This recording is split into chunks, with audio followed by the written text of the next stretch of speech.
আমাদের গ্রামেরই সবাই আমরা একটা আনন্দ করে বড় বৃদ্ধ যুবক আমরা মিলে যাতে খেলাটা করছি, আমরা যাতে কেউ কারো প্রতিপক্ষ না, এটা জাস্ট একটা আনন্দ। অনেকদিন ধরে আমরা এর আগেও করেছি বিভিন্ন সময়।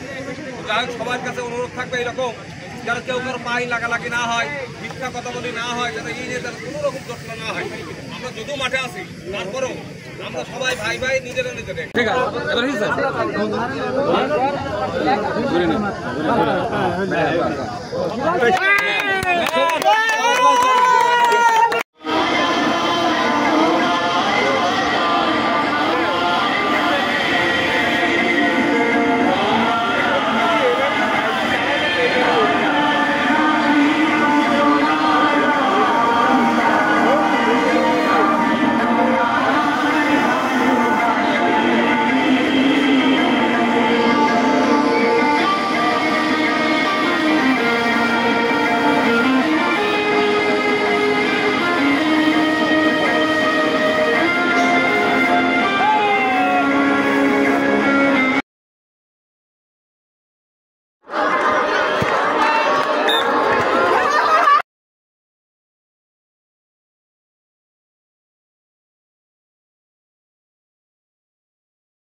তাদেরকে ধন্যবাদ জানাচ্ছি।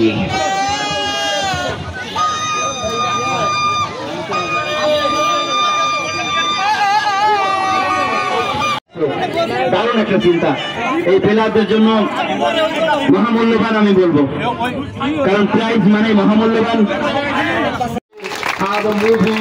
তারপরে সিনিয়র মানে সর্বোচ্চ সিনিয়র আমার চাচা দিন মোহাম্মদ, হ্যাঁ মোহন আলী, আমার ভাগ্নে শাহজামাল, হ্যাঁ মানে এত কষ্ট করেছে মানে দুটো প্যাচটা ফাঁস হওয়ার জন্য, কিন্তু দুর্ভাগ্যজনক খেলা তো হতে পারে নাও পারে, ওই জন্য দুঃখ করার কিছু নেই। হাত গুচ্ছা সমান সমান হয়ে যায়, সমস্যা তবে খুবই ভালো খেলা হয়েছে। সকলকে সময় স্বল্পতার কারণে সকলকে ধন্যবাদ দিয়ে আমি আমার বক্তব্য এখানে ঠিক হচ্ছে। এই পর্যায়ে আপনাদের সামনে বক্তব্য রাখছেন আমাদের 3 নম্বর বাহাদুর ইউনিয়ন বিএনপির সংগ্রামী সভাপতি মাস্টার সাহেব আলী। বিসমিল্লাহির রহমানির রহিম।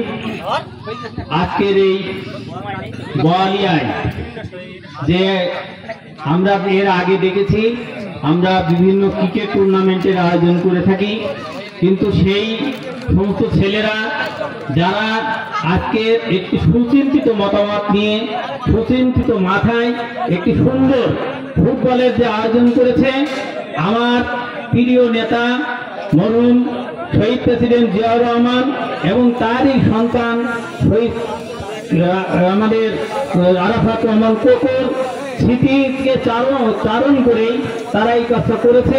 আমি এই জন্যে আমার দলের পক্ষ থেকে এবং আমার ব্যক্তিগত পক্ষ থেকে তাদেরকে আন্তরিক ধন্যবাদ জানাচ্ছি। সাথে সাথে আসলে সময় মোটেই নেই, যারা খেলায় অংশগ্রহণ করেছে এবং যারা উৎসাহ দিয়েছে তাদের উভয়কে আমি ধন্যবাদ জানাচ্ছি, এবং আগামীতে যাতে আরো এই ধরনের টুর্নামেন্টের আমরা আয়োজন করতে পারি সেজন্য আপনাদের সার্বিক সহযোগিতা কামনা করছি। আমরা আল্লাহ যদি রহমত হয়, আগামীতে যদি আমাদের দল ক্ষমতায় যায়, আমি এই গ্রামবাসী সবাইকে নিয়ে আমরা সবাইকে নিয়ে চেষ্টা করব আমাদের এই বোয়ালিয়াকে একটি সুন্দর মাঠ যাতে আমরা উপহার দিতে পারি, সেই চেষ্টা আমরা করব। কারণ আমাদের ছেলেরা আমাদের মেয়েরা খেলাধুলায় পিছিয়ে যাচ্ছে শুধু একটি মাত্র কারণে, সেটা হচ্ছে খেলার মাঠ নাই। চেষ্টা করবো খেলার মাঠে, এই বলে সবার সহযোগিতা কামনা করে আমি আমার বক্তব্য এখানে ইতি করছি। খুদা হাফেজ।